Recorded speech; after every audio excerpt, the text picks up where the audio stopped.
Shambhu border को pox सीमा जैसा बना दिया, किसानों पर आंसू गैस के गोले दागने पर भड़के बजरंग पुनिया। एक हाथ में संविधान, एक हाथ में मनुस्मृति, राहुल ने सरकार से पूछा आप किसे मानते हैं। अनुराग ठाकुर का राहुल पर पलटवार, कहा संविधान के पन्नों की संख्या भी नहीं जानते। पीएम मोदी के स्पीच से पहले कपिल सिब्बल बोले यह देश के लिए अच्छा नहीं है, चुनाव आयोग क्या कर रहा है। पप्पू यादव ने लोकसभा में कविता के जरिए कसा तंज, चीख चीख कर अपनी बात कही।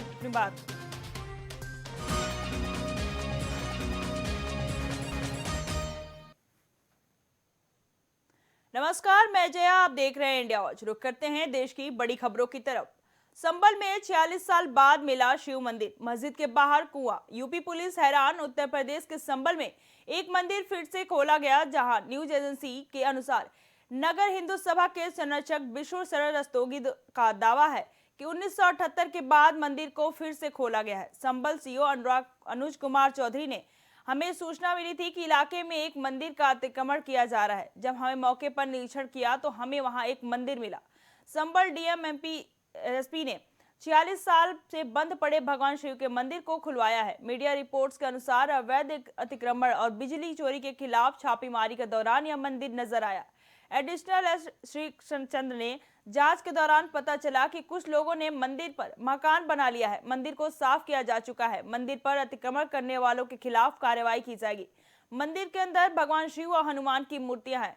कभी इस इलाके में हिंदू परिवार रहते थे, कुछ कारण से उन्होंने इलाका छोड़ दिया। यहाँ पर ग्रामीण प्राचीन कुएं के बारे में जानकारी मिली है। पिछले काफी दिनों से संभल का माहौल तनावपूर्ण बना हुआ है। कुछ दिन पहले जब कोर्ट के आदेश पर एक टीम सर्वे के लिए पहुंची थी तो यहाँ हिंसा फैल गई थी। हिंसा के 4 लोगों की मौत हो गई थी। मामला सुप्रीम कोर्ट तक पहुंच गया था। इसके बाद शीर्ष कोर्ट ने निचली अदालत से कोई भी एक्शन फिलहाल नहीं लेने को कहा था।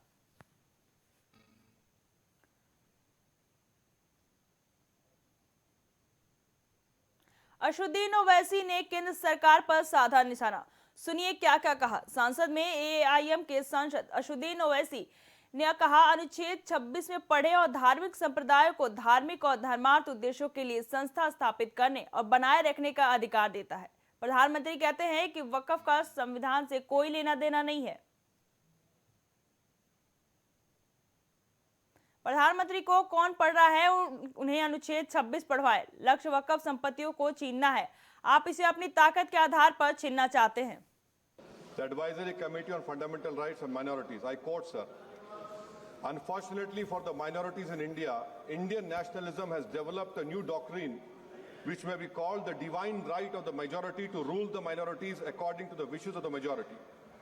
Any claim for the sharing of power by the minority is called communalism, while the monopoly of the whole power by the majority is nationalism. Guided by such political philosophy, the majority is not prepared to allow the minorities to share the political power, nor is it willing to respect any convention made in that behalf, as is evident from the repudiation of the obligation to include representation of the minority in the cabinet, contained in the instrument of instruction issued to the governors in Government of India Act 1935. Baba Sahib says under these circumstances there is no way left but to have the rights of scheduled castes embodied in the Constitution. This is true now also.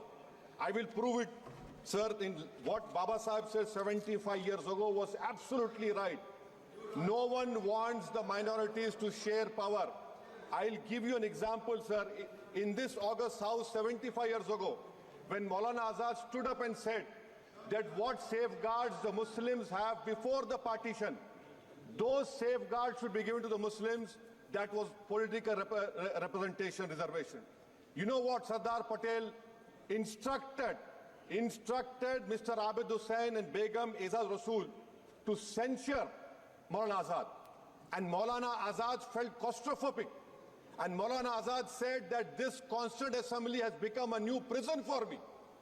Maulana Azad said this in the Constituent Assembly, sir. Now what we see is that, sir, आप देख रहे हैं कि उसके बाद जो constituencies को बनाया गया असेंबली और पार्लियामेंट की हदबंदी हुई, वो इस तरीके से उसको तरतीब दी गई कि अक्सरती तबके के लोग जीत जाएं और मुस्लिम अक़लियत के लोग कामयाब होने में बड़ी मुश्किलात पेश आए। इसीलिए 2007 में सच्चर कमेटी ने कहा था, सिफारिशात में कहा कि अब जब हदबंदी होगी तो माकूल तरीके से बनाए जाए ताकि मुसलमान पार्लियामेंट और असेंबली इलेक्शन जीत सके। मुझे नहीं मालूम कि अब नए सेंसस के बाद जब हदबंदी होगी तो उसकी सिफारिशात को रखा जाएगा या फिर मार्जिनलाइजेशन जो मुसलमानों का हो रहा है 75 साल से वो चलता रहेगा। सर, जब पार्लियामानी जमहूरियत की कामयाबी किस बुनियाद पर होती है? पार्लियामानी जमहूरियत की कामयाबी का पैमाना मैं आपको बताता हूं। Article 25, article 26, article 29, article 30, article 14, article 21, ये 4 बुनियादी राइट्स है आइन में, जिसको हम सामने रखकर मैं आपको बताऊंगा कि क्या वाकई में उन कमजोर तबकात से इंसाफ हुआ। मिसाल के तौर पर आर्टिकल 15 और 16 सर, 1950 का प्रेसिडेंशियल ऑर्डर निकला, तारीखी नाइंसाफी के खात्मे के लिए रिजर्वेशन दिया गया, तारीखी नाइंसाफी के लिए हजारों साल के जुल्म की बिना पर, मगर उनको नहीं मिला जिनका मजहब इस्लाम और मुसलमान था, जो भी उनसे भी नाइंसाफी जुल्म हुआ। दूसरी बात सर, दूसरी बात, दफा 25 में प्रोफेस कहा गया, आर्टिकल 25 टॉक्स प्रोफेस। सर, आज मेरी बेटियों को गवर्नमेंट के एजुकेशन इदारों में हिजाब पहनने से रोका जा रहा है, तो ये आर्टिकल 25 का प्रोफेस कहां तक कामयाब हुआ, ये अक्लमंद लोगों पर छोड़ता हूं।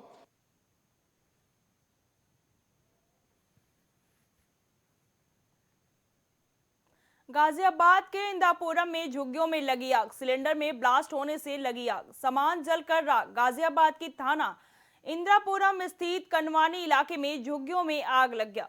आग लगने से चंद मिनट में ही आग से दर्जनों झुग्गियों अपने चपेट में ले लिया। झुग्गियों में अधिकतर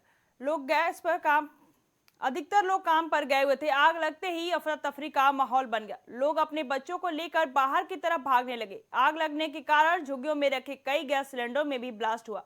गनीमत रहा कि समय रहते फायर ब्रिगेड की टीम में पहुंच गई। करीब 100 से अधिक झुग्गियों को आग में झुलसने से बचा लिया गया। आग लगने के कारण दर्जनों झुग्गियों में रखा सामान जलकर खाक हो गया। कई दोपहिया वाहन भी आग की चपेट में आ गए। झुग्गियों में रह रहे लोगों का काफी नुकसान हुआ है। स्थानीय लोगों का कहना है कि झुग्गियों में जलने से अब ठंड के मौसम में छोटे बच्चों के साथ कहां गुजारेंगे। सामान जलकर खाक हो गया है। न खाने पीने के राशन बचा है और ना ही पहनने के लिए कपड़े। आग लगने से सब कुछ बर्बाद हो चुका है। आग काफी बड़े क्षेत्र में हुई है। अग्निशामक विभाग के तकरीबन 7 गाड़ियों ने घंटे भर में मशक्कत के बाद आग पर काबू पा लिया। समय रहते फायर विभाग की टीम मौके पर पहुंच गई, जिसकी वजह से करीब 100 से अधिक झुग्गियां आग में झुलसने से बच गई। मौके पर मौजूद स्थानीय लोगों द्वारा भी आग बुझाने में काफी सहयोग किया गया। स्थानीय पुलिस भी मौके पर मौजूद थी, जिसने घटनास्थल को सुरक्षित करने का प्रयास किया और घबराए हुए लोगों को दूर रखा।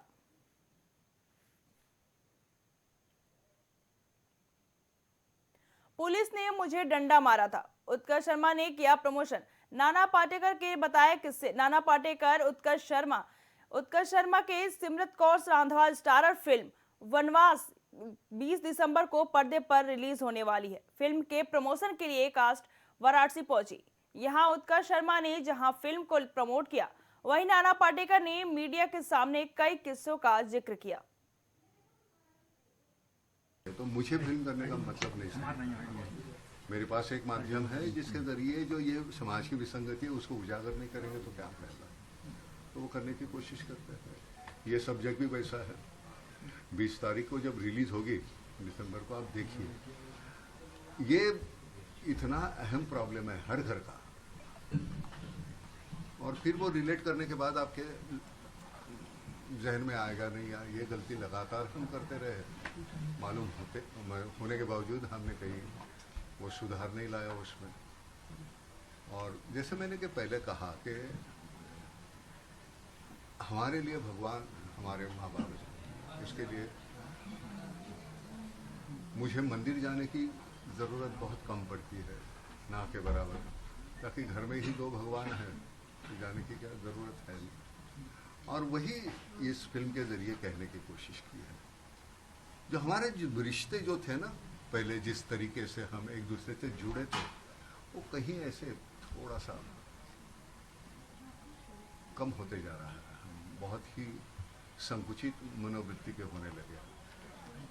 तो मुझे लगता है उसके ऊपर ये टिप्पणी है बहुत सही तरीके से की हुई, और ऐसे नहीं है कि बहुत सीरियस ऐसे नहीं। आपको वो विसंगति में भी बहुत हंसी आएगी, वो जो प्रासंगिक है सब विनोद, जो कॉमेडी वेलकम की है वो ये नहीं, ये बिल्कुल अलग है, लेकिन प्रसंग ही ऐसे है कि आपकी वो चेहरे पे हंसी आ जाएगी, लेकिन अंदर से आपको बहुत परेशान करती रहेगी वो कहा। पूछो। काशी का अनुभव सर कैसा रहा? हाँ? लंबे वक्त तक शूटिंग किए थे आपने? कुछ नहीं, हमको कोई दूसरा अनुभव मिलता ही नहीं। हमको सुबह से ये ऐसे रगड़ा लगाते हैं कि कब जाके हम सो जाते हैं ऐसे लगता है। कि हमारे जो डायरेक्टर और प्रोड्यूसर होते हैं ना, वो पूरा निचोड़ ले लेते हैं। तो ये आपके वो गनीमत समझो कि घाट पे हमारी शूटिंग के, इसलिए घाट देख पाए। अगर नहीं होता तो वो घाट पे हमको जाने का मौका नहीं मिलता, ना तो दर्शन करने का मौका मिलता। वहाँ शूटिंग थी उसकी वजह से। तो पहले भी आपने मूवी की शूटिंग की है काशी में और अब कर रहे, क्या बदलाव नजर आया? शूटिंग की है पहले भी मूवी की आपने काशी में। उस वक्त 30-35 साल पहले बिल्कुल माहौल अलग था, तो वो उतनी परेशानी कभी महसूस हुई ही नहीं। 2-4 लोग अगर रहते थे वो कह देते थे, गांव के कोई मुखिया होंगे या, तो वो बन जाता था। आजकल हमारे यहाँ क्या बोलते हैं आप, बाउंसर्स मैंने कहा बाउंसर क्या होते हैं, मुझे मेरे समझ में नहीं आता। मेरे बाउंसर्स तो आप लोग हैं ना। आप लोगों के भी साथ आने में अगर मुझे डर लगता है तो फिर आने का मतलब ही नहीं बनता। तो मुझे ऐसा लगता है कि बड़ी आसानी हो जाती है एक बार वो रैपो हो जाता है ना। अभी थोड़ी देर पहले अब जिस तरह से चिल्ला रहे हैं, अब तो कोई चिल्ला ही नहीं रहा है, चुपचाप सुन रहे हैं। तो मुझे लगता है ये एक टेबल की वजह से वो एक टेबल पहले होता तो बड़ी आसानी। ऐसा नहीं होता सर। अब अगर कोई अरेंज करने वाले कहते कि नहीं वो टेबल है नहीं बड़ा, तो मैंने कहा फिर इनको क्यों बुलाया आपने? छोटी छोटी बातें होती है और उसका फिर बतंगड़ बन जाता है। तो हमें आपका सवाल था कि और क्या अनुभव, तो अनुभव लेने का मौका नहीं देते ये डायरेक्टर और प्रोड्यूसर। जो आता है वही आता है, बस उतना ही अनुभव। उसके लिए हमें अलग से आना पड़ेगा, घूमना पड़ेगा। अब वही बात है ना कि लोग पहचान जाते हैं तो परेशान करते हैं ऐसे लोग। मुझे वो परेशान नहीं लगता, लेकिन वो थोड़ा सा एक। यूपी में संविधान नहीं मनुस्मृति लागू है। हाथरस घटना पर राहुल गांधी का योगी सरकार पर हमला। लोकसभा में विपक्ष के नेता राहुल गांधी ने शनिवार को सदन में संविधान पर चर्चा में हिस्सा लिया। इस दौरान राहुल गांधी ने केंद्र सरकार पर जमकर हमला बोला। हाथरस रेप केस को लेकर राहुल के निशाने पर यूपी के योगी सरकार भी रही। राहुल ने कहा, हाथरस में 4 साल पहले एक दलित युवती का बलात्कार हुआ। अपराधी बाहर घूम रहे हैं जबकि पीड़ित परिवार कैद का जीवन जी रहा। ये संविधान में कहां लिखा है? यूपी में संविधान नहीं मनुस्मृति लागू है। राहुल गांधी ने कहा, संविधान में अंबेडकर, गांधी, नेहरू के विचार हैं। उन विचारों का स्रोत शिव, बुद्ध, महावीर, कबीर आदि थे। उन्होंने कहा, संविधान को लेकर सावरकर ने कहा था कि संविधान के बारे में सबसे बुरी बात यह है कि इसमें कुछ भी भारतीय नहीं है। इसकी जगह मनुस्मृति को लागू करना चाहिए। जब आप संविधान को बचाने की बात करते हैं तो आप अपने नेता सावरकर का मजाक बना रहे हैं। राहुल गांधी ने कहा, जैसे द्रोणाचार्य ने एकलव्य का अंगूठा काटा, वैसे ही आप हिंदुस्तान के लोगों का, युवाओं का अंगूठा काट रहे हैं। जब आप अडानी को धारावाही बेचते हैं तो धारावी के लोगों का अंगूठा काटते हैं। जब आप अडानी की मदद करते हैं तो देश के लोगों का अंगूठा काटते हैं। राहुल गांधी ने कहा, हम देश की जाति जनगणना के जरिए दिखाना चाहते हैं कि आपने किसका अंगूठा काटा है। आरक्षण की सीमा को 50% की दीवार भी हम ही गिराएंगे।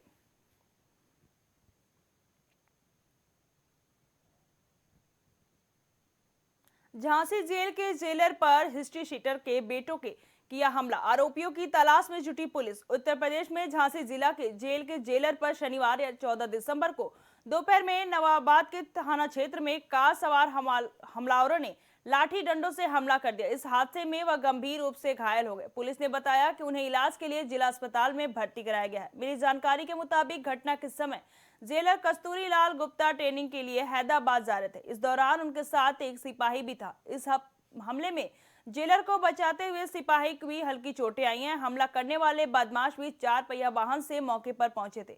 पुलिस के मुताबिक ये हमला पूर्व में झांसी जेल में बंद हिस्ट्री शीटर कमलेश यादव के बेटे ने किया है। कमलेश यादव ने हाल ही में जिला जेल में दूसरी जगह शिफ्ट किया गया है। हिस्ट्री शीटर कमलेश यादव पर कुल 32 मुकदमे दर्ज हैं।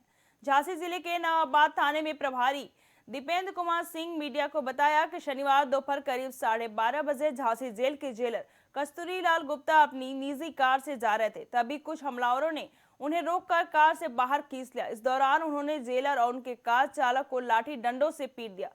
नवाबाद के थाना में एसएचओ दीपेंद्र कुमार सिंह ने बताया कि घटना की सूचना मिलते ही पुलिस घटनास्थल पर पहुंची और घायल जेलर को जिला अस्पताल में भर्ती कराया गया है। पुलिस के अनुसार इस घटना से जेलर को गंभीर चोटें आई हैं। झांसी एसपी सिटी ज्ञानेंद्र कुमार ने बताया कि झांसी जेल के जेलर कस्तूरी गुप्ता आज कुछ अज्ञात बदमाशों ने लाठी डंडों से हमला कर दिया, जिससे उनके हाथ फ्रैक्चर हो गया।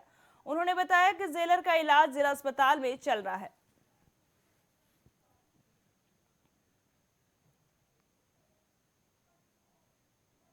केदार और बद्रीधाम के सुरक्षा व्यवस्था मजबूत। शीतकालीन में आईटीबीपी जवानों की तैनाती श्रद्धालुओं की सुरक्षा और धार्मिक स्थलों की पवित्रता बनाए रखने के लिए उत्तराखंड सरकार और केंद्रीय गृह मंत्रालय ने एक अहम फैसला लिया है।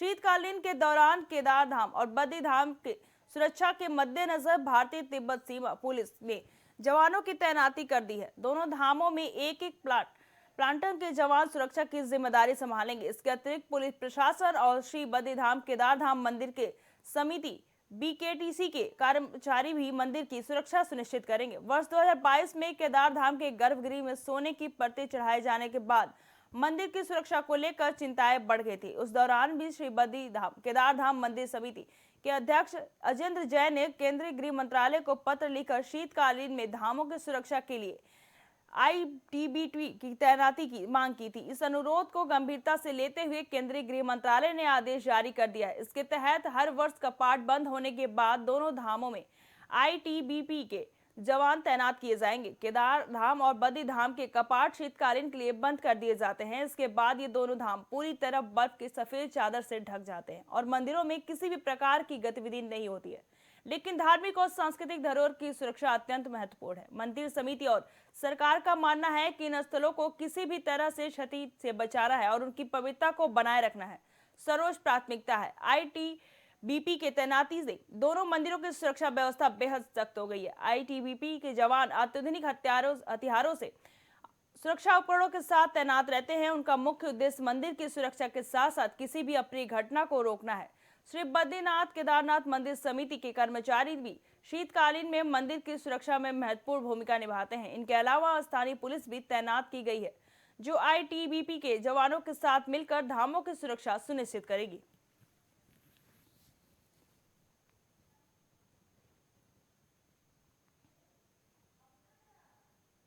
अवैध मौरंग खनन माफियाओं पर चला जिला प्रशासन का चाबुक। अवैध खनन पर डीएम घनश्याम मीणा की कार्रवाई। खबर हमीरपुर से है, जहां अवैध खनन करने वाले माफियाओं पर जिला प्रशासन ने बड़ी कार्रवाई की। अवैध खनन पर डीएम घनश्याम मीणा के आदेश पर उप जिला अधिकारी अभिमन्यु कुमार ने टीम बनाकर छापेमारी की। राट के खेड़ा गांव में राजस्व और खनिज विभाग पर छापा मारा। 6 ट्रैक्टर ट्राली सहित 3 जेसीबी मशीन को सीज कर दिया गया है। टीम ने मौके पर 10.50 लाख रुपए का जुर्माना वसूला। साथ ही अन्य 7 वाहनों से 3.5 लाख रुपए का जुर्माना वसूला। उप जिलाधिकारी अभिमन्यु कुमारी की इस कार्यवाही से मिट्टी का अवैध खनन करने वालों में हड़कंप मच गया है।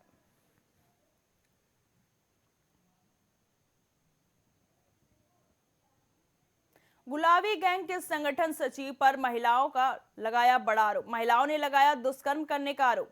गुलाबी गैंग के समाजसेवी संगठन की 2 महिलाओं ने संगठन सचिव राजा भैया यादव पर दुष्कर्म का अश्लील वीडियो बनाकर वायरल करने का आरोप लगाया है। दोनों महिलाओं ने एसपी और डीआईजी कार्यालय में प्रार्थना पत्र देकर न्याय की गुहार लगाई है। चित्रकूट निवासी महिला ने नरैनी कोतवाली क्षेत्र के संगठन सचिव राजा भैया यादव पर दुष्कर्म करने के आरोप लगाए हैं। महिला ने पुलिस अधीक्षक को प्रार्थना पत्र में बताया कि वह जिला के संचालित एक समाज सेवी संगठन में सामुदायिक कार्यकर्ता के रूप में काम करती थी। इस दौरान संगठन सचिव ने कई बार उनके साथ दुष्कर्म किया और किसी को बताने पर पूरे परिवार को फर्जी मुकदमे में फंसाने की धमकी दी। महिला ने बताया कि संगठन सचिव राजा भैया औरतों से फर्जी मुकदमे लगवाता है, समझौता राशि में आधा आधा करता है।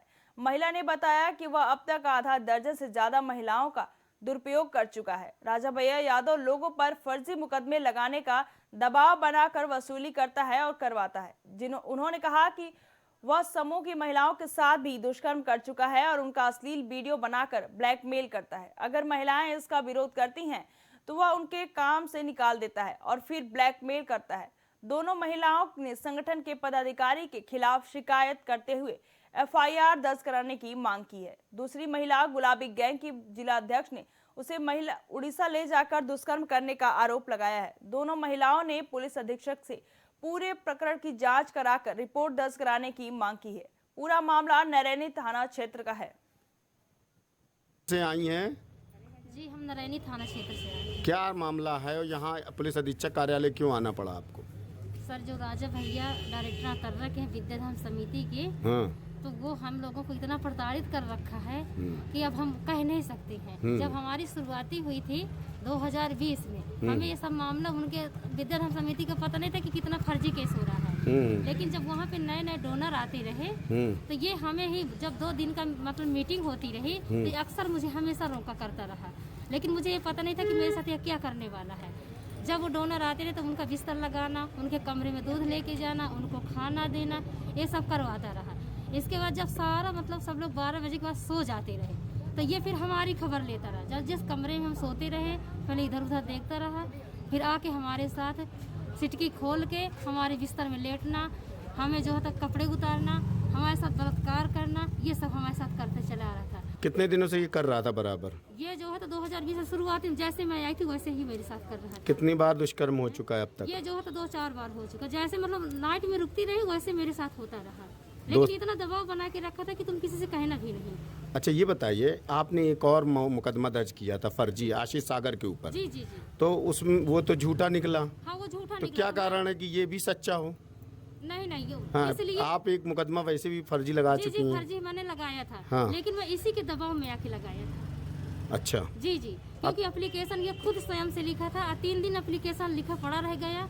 इसको मैंने कहा था कि मैं एप्लीकेशन में साइन नहीं करूंगी क्योंकि मैं गरीब महिला हूँ, मैं आपके यहाँ मजदूरी करती हूँ। और ये भी कह रहा था कि तुम 24 घंटा हमारे ही कॉल में व्यस्त रहो। अच्छा, अब तक कितने मुकदमे लगवा चुका है ये लोगों के ऊपर? अब तक जब से 2020 से मैं आई हूँ तब से मुझे पता चला कि एक गुड़िया का हो गया, फिर केसरिया का हुआ, सीमा का मामला पहले हो चुका। दुष्कर्म कर चुकी है? जी जी जी वही करता है? वही करता है। अच्छा, फिर इसके बाद में जो है तब मेरा ही मामला आ गया आगे।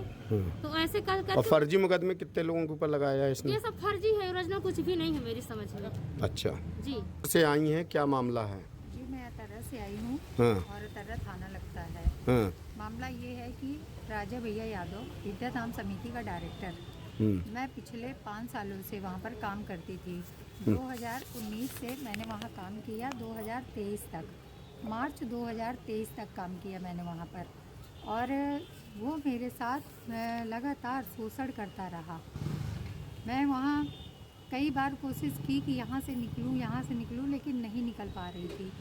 वहाँ इन्होंने हम लोगों से झाड़ू पोछा बर्तन ये सब तो करवाया, कपड़ा भी अपना धुलवाया, सब करवाया।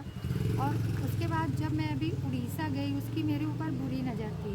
मैं अभी उड़ीसा गई 24 फरवरी में गए थे हम 2023 में।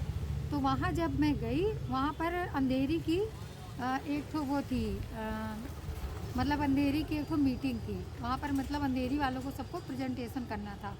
तो जब मैं वहाँ गई तो इस राजा भैया यादव ने मेरे साथ ज़बरदस्ती करने की कोशिश करी इसने। और उसके बाद जब मैं इसकी बात को नहीं मानी तो मैं आ गई यहाँ, मतलब वो बम्बई भाग गया उधर से और मुझे उड़ीसा से यहाँ तक अतर्रा तक अकेले ही आना पड़ा। मतलब वो होटल में ये सब किया? जी होटल में। जी आपने विरोध किया उसका? जी मैंने विरोध किया, मेरा वहाँ पर झगड़ा हुआ। कितने दिनों से ये सब कर रहे थे? ये काफ़ी दिनों से चिपकल रहे थे, हाथ पकड़ना, कान पकड़ना, गाल पकड़ना, ये तो खैर हो जाता था। कई बार मैंने मना भी किया कि भैया आप इस तरह मत छुआ करिए हमको, लेकिन नहीं, लेकिन उसकी नज़र बुरी थी, क्या किया जाएगा। लेकिन वहाँ पर इसको मौका मिल गया। तो क्या आपके साथ भी शारीरिक शोषण किया? नहीं, शारीरिक शोषण नहीं किया, लेकिन कोशिश पूरी की गई है। बुंदेलखंड एक्सप्रेसवे पर बस पलटने से बड़ा हादसा, एक महिला की मौत, कई घायलों का इलाज जारी। बांदा उत्तर प्रदेश के बांदा से बयाबरू वाया राजा चित्रकूट की ओर से आ रही एक प्राइवेट बस शुक्रवार को बुंदेलखंड एक्सप्रेसवे के पास पलट गई। तेज रफ्तार होने के कारण दुर्घटना हुई। दुर्घटना एक महिला यात्री की मौत हो गई, जबकि सभी 70 यात्री घायल हैं। इसमें से 2 की हालत गंभीर बताई जा रही है। मौके पर पुलिस प्रशासन ने पहुंचकर ग्रामीणों की मदद से सभी घायलों को निकालकर जिला अस्पताल और मेडिकल कॉलेज में भर्ती कराया है। बांदा से बबेरू वाया राजपुर चित्रकूट की ओर जा रही प्राइवेट बस शुक्रवार को बुंदेलखंड एक्सप्रेसवे के पास पलट गई। बस की रफ्तार तेज होने के कारण दुर्घटना हुई। दुर्घटना में एक महिला यात्री की मौत हो गई, जबकि सभी 70 यात्री घायल हो गए। इनमें करीब 24 यात्रियों को जिला अस्पताल और रानी दुर्गावती मेडिकल कॉलेज में भर्ती कराया गया है। इसमें से 2 की हालत गंभीर बताई जा रही है। दुर्घटना बुंदेलखंड एक्सप्रेसवे के नीचे दोहा बबेरू रोड पर हुई। मौके पर पहुंचे अपर पुलिस ने घटनास्थल का जायजा लिया।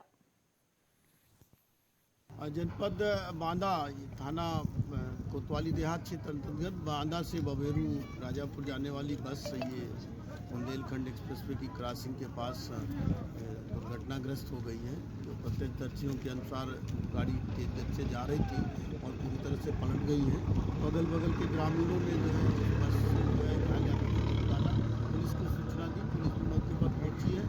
एक महिला करीब 40 साल की उम्र है, शांति देवी, उसकी मृत्यु हो गई है और करीब 5-6 लोग और घायल हैं। उनको जिला अस्पताल से किया गया है और बेहतर इलाज हो रहा है और उसमें 1-2 लोगों की गंभीर हालत बता रहे हैं, बाकी खतरे से बाहर हैं और सभी लोगों को इलाज के लिए जो है पूरी व्यवस्था की जा रही है। मौके पर यातायात व्यवस्था बहाल की जा रही है। जो दुर्घटनाग्रस्त गाड़ी है उसको सड़क से हटवा दिया गया है और जो भी कार्रवाई की जा रही है। फिलहाल इस बुलेटिन में इतना ही। ऐसे ही देश और दुनिया की तमाम बड़ी और अहम खबरों के लिए देखते रहिए इंडिया वॉच।